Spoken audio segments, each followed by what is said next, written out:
بسم الله الرحمن الرحيم والحمد لله رب العالمين وصلى الله وسلم وبارك على نبينا محمد وعلى آله واتباعه أجمعين. أما بعد فسلام الله عليكم ورحمته وبركاته. في ذكر المعجزات يا نبي صلى الله عليه وسلم تأمرات يا وصان نجينيالن الله سبحانه وتعالى لهلم نبياتوች ህዝባቸውም የሚያሳምኑበት መረጃም ይሆናቸውን ተአምራቶች እንደሰጣቸው ቁርአን ይነግረናል። ለቀድ አርሰልና ሩሱለና ቢልበይናት እኛ መልእክተኞቻችንን በማብራሪያ በመረጃ ልከናል። አይል ሙዕጂዛት الባሂራት ተአምራትን አስዘን ልከናቸዋል። ታዲያ እነዚህ ነቢያቶች ይዘውት የሚመጡት ተአምር ጊዜውን የዋጀ ማህበረሰቡን ተጨባጭ ያገናዘበ የግንዛቤ መጠናቸውን ታሳቢ ያደረገ ነው። እነሱን የሚመስል ቀለማቸውን የሚሸት እነሱን የሚመስል ተአምራትን ይዘው ይመጣሉ። ረሱልም አለይሂ ሰላቱ ወሰላም ልክ እንደነሱ በርካታ ተአምራትን አላህ ሰጥቷቸዋል። የተአምራቶቻቸው ሁሉ መቋጫው ታላቁ የአላህ ቃል ቁርአን ነው። እሱ ተአምራቱ ቢዛቅ የማያልቅ ቢዘረዘር የማይነጥፍ ተአምር ነው፣ ይቀጥላል። ግን ደግሞ በተጨባጭ በህይወት ዘመናቸው የታዩ ተአምራቶች አሉ። የሚዳበስ የሚታይ የሚሸተት የሚሰማ ጨረቃን እስከ መሰንጠቅ ዝናብን እስከ ማውረድ የሩቅ ሚስጥርን እስከ መናገር የታመመን እስከ ማዳን በርካታ ተአምር እስካሁን ያየናቸውን ረሱል ሰለላሁ ዐለይሂ ወሰለም በህይወት ዘመናቸው እንዲከሰት አላህ በእጃቸው ላይ አድርጓል። አላህ በነቢዩ እጅ እንዲከሰት እኒህን ሁሉ ተአምራቶች አድርጓል። ኢማም አስበሃኒ ወኢማም አልበይሃቂ በርካታ في دلائل النبوة ጠቅሰዋቸዋል። ኢማም النووي في شرح مسلم ከ1200 በላይ ተአምር ተከስተዋል ይላሉ። አንዳንዶቹ 7 ሌሎቹ 9 መጽሐፍትን ጽፈዋል የእሳቸውን ተአምር ሲዘረዝሩ። በጣም በርካታ ናቸው። የተወሰኑትን ከናንተ ጋር ያያየን ነው።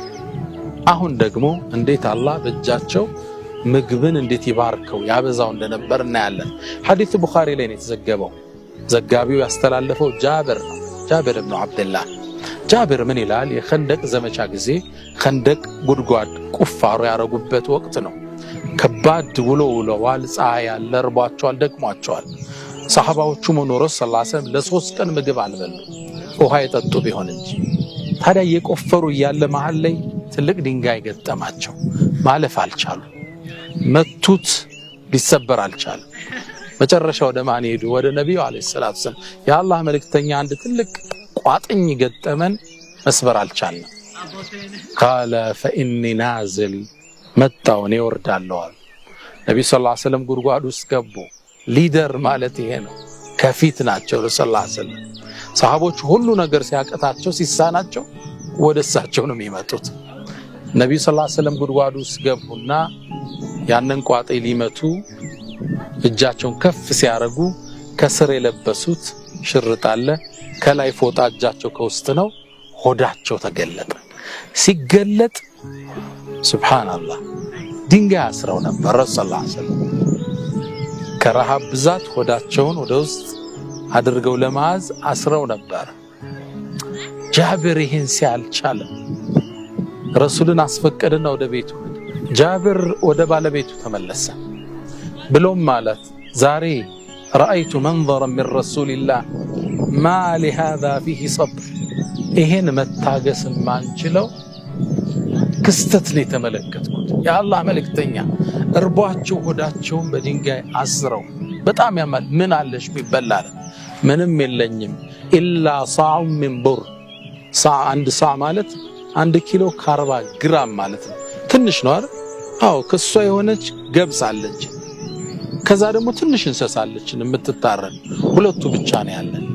እንግዲህ አላት ይችን ፍጫት። ሲፈጭ ደግሞ ያንሳላል። ፍጩ እና አቡኪው ወደ ቂጣ እንቀይረዋለን። ይችን እንሰሳዋን ደግሞ ረጅና መረቅ አርገን ቀቅለን መልእክተኛውን ጠርተን በዳቦ እንመግባቸዋለን። ነዋው ይሄን ፕሮግራም ጨረሱ። በልንግዳ አሁን ነብዩን ሄደ ጥራ ተባለ። ጃብር ግን አለች ሚስቱ ሲወጣ አደራ ምግቡ ትንሽ ነው፣ ከርሳቸው ጋር 1 ወይም 2 ሰው ብቻ እንጂ ሌላ እንዳጠራ ታየዋለህ አለች። ከዛም ጃብር ወጣ ወደ ነብዩ አለይሂ ሰላቱ ወሰለም ሄደና ፈሳረሁ في اذني በጆሮአቸው አንድ ሚስጥር አላቸው።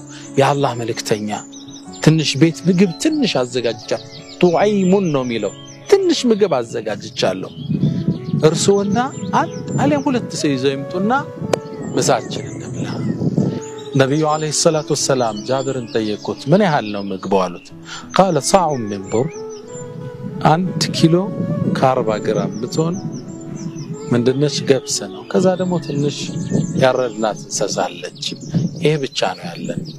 فقال النبي بلا خير كثير ይሄማ በጣም ብዙ ነው ኸይር ነው አሉና ቆሞ መልእክተኛው ያ ትልቅ መሪ ብቻውን ሊበላ ነው መቼ ባህሪያቸው ነውና አዩሃና ሳሉ እናንተ ሰዎች ወይ ዛሬ ምሳችሁ ጃብር ቤት ነው አሉ።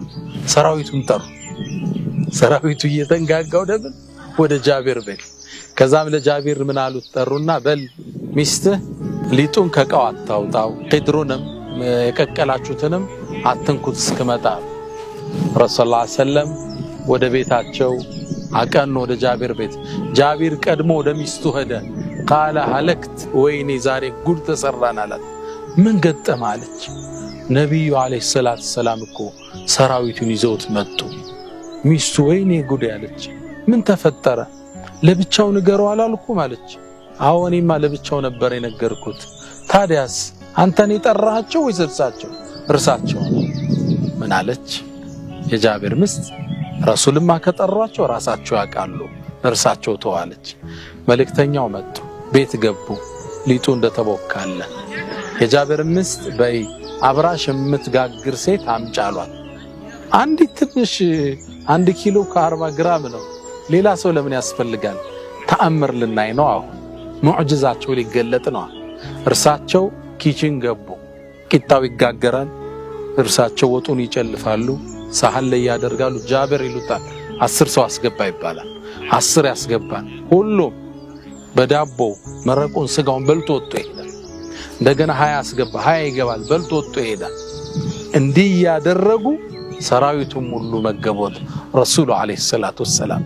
ጃብር ተጠየቀ ከም ኩንቱም ቡኻሪ ላይ ያለ ሐዲስ ስንት ነበራችሁ? قال كنا 1000 ስንት ነበርነ? 1000 ሰው ነበርናል። 1000 ሰራዊት ገብቶ ያችን ትንሽ ስጋና ዳቦ የጃብር ሚስት ምን ትላለች? ሊጡን ልክ ሳወጣው ሌላ ሊጥ እዛው ላይ ይበቅላል ትላለች። አሁንም ሲቆረስ ሌላ ሊጥ አብሮ ይበቅላል፣ እዛው ላይ ይበቅልበታል። አዲስ ነገር አብሮ ይወጣዋል። 1000 ሰራዊት ረሱል ኪችን ሆነው ሁሉም መግበው ከጨረሱ በኋላ እርሳቸው ቁጭ ብለው ተመግበው ለነጃብር በረከቱን ሌላውን አስቀምጠው መልእክተኛው ወጡ። ይሄ ትልቅ ተአምር ነው። በጣም ትልቅ ተአምር። ከዚህ ምን እንማራለን? አንደኛ አላህ Subhanahu Wa Ta'ala በነብዮች ምግብን እንዴት ይባርክ ያበዛ እንደነበር እናያለን። ሁለተኛ ረሱሉ አለይሂ ሰላቱ ወሰላም ከሰሃቦች ጋር ነብይ ነኝ መሪ ነኝ አላሉ። ያሁን መሪዎቹን በጥቁር መስታወት ልናያቸው አንችልም። መኪናቸው የተጠበቀ በተከበረ ቤት ውስጥ ነው የሚኖሩት። እርሳቸው ሰው ጋር ናቸው። እርሳቸው ማህበረሰቡ ጋር ናቸው። 3 ቀን ሙሉ ከውሃ ውጭ ምግብ አልበሉ። ሆዳቸውን በድንጋይ አስረዋል። የሶሳይቲው ምስል ነበሩ። ከሶሳይቲው የተለዩ አልነበሩም ረሱሉ አለይሂ ሰላቱ ወሰላም። ሶስተኛ በጣም የሚደንቀኝ ነው እዚህ ላይ ነብይ ናቸው። ቁጭ ብለው አይመገቡም እንዴ? ኪችን ገቡና ሰራዊቱን አስተናገዱ። ይሄ ነው እኮ ረሱልን ሰለላሁ ዐለይሂ ወሰለም እንዲፈቀሩ ያረጋቸው። ይሄ ነው እኮ ነፍዲከ ቢአቢ አንተ ወኡሚ ያሏቸው። ላንተ እንሰው ያሏቸው እኮ ኑረው አሳዩአቸው። ከነሱ በላይ ሆነው ተመለከቷቸው። የአላህ መልእክተኛ አስተናጋጅ ሆነው ተመግበስቶታ። አራተኛ ነብዩ መሐመድ ሰለላሁ ዐለይሂ ወሰለም ምን ያህል ሰዓት ነው ኪችን ውስጥ የቆሙ? ልብ በሉ ምን ያህል ሰዓት ነው የቆሙት? 10 ሰው ገብቶ ለመስተናገድ ስንት ደቂቃ ይፈጃል? 2 ደቂቃ በሉት እስኪ። በ2 ደቂቃ በልተው ወጡ። እሰቡት፣ እርቧቸዋል። ስለዚህ የሚበሉት የትናንትን ረሃብና ነገ እንዳይረባቸው በደንብ በልተው ነው የሚወጡት። ልብ በሉ ስንት ደቂቃ ይፈጃሉ? ምግቡ ሲቀርብ ለመመገብ 2 ደቂቃ ፈጅቷል ብንል 10ሩን በአጠቃላይ ሲቀርብ ሲነሳ ሰዓቱን ተውት 2 ደቂቃ ባደርገው 100 ዙር ስለገቡ 10 የሆኑ 1000 ሰው 200 ደቂቃ ፈጅቷል። ያ ማለት 3 ሰዓት ከ20 ደቂቃ ያህል በትንሹ ነብዩ አለይሂ ሰላቱ ወሰለም ኪችን ውስጥ ቆመው አስተናግደዋል። ሳቱ ሙቀቱ አለ፣ ዳቦ ይጠበሳል፣ ይጋገራል፣ ወጥ ያደረጉ እየሰጡ ማለት ነው። ለዛ ነው አላህ ወኢነከ ለዓላ ኹሉቅን ዐዚም ያላቸው። አንተ በታላቅ ስነ ምግባር ውስጥ ነህ። እንዴት ስነ ምግባር ምድር ላይ የለም። አንድ መሪ ኪችን ውስጥ ገብቶ ውሃ አድርጎ ምግብ አዘጋጅቶ ሰጥቶ 3 ሰዓት ሙሉ ቆሞ በትንሹ አለይከ ሰላቱ ወሰላም ብዙ አስተምሮት እናወጣለን። የጃቢርን ደግነት በሌለው ላይ የነበረውን ተአምር እናያለን። ታዲያ ጃቢር ምን አጣ? ያን ሁሉ በመመገቡ ሰበብ በመሆኑ አጅር አለው። ይሄው ታሪኩ ተዘግቦ ዛሬ እኔ ለእናንተ ቡኻሪ ላይ አንስቼ አስታውሳችኋለሁ። በተወሳ ቁጥር ጃቢር አጅሩ ይጨምራል። ለሌላው ተምሳሌት ሆኖ አልፏል። اللهم صل وسلم على نبينا محمد። ሌላ ተከታይ ተአምራቶችን ዝርዝር እንመለከታለን። وبإذن الله وبتوفيق الله. السلام عليكم ورحمة الله تعالى وبركاته.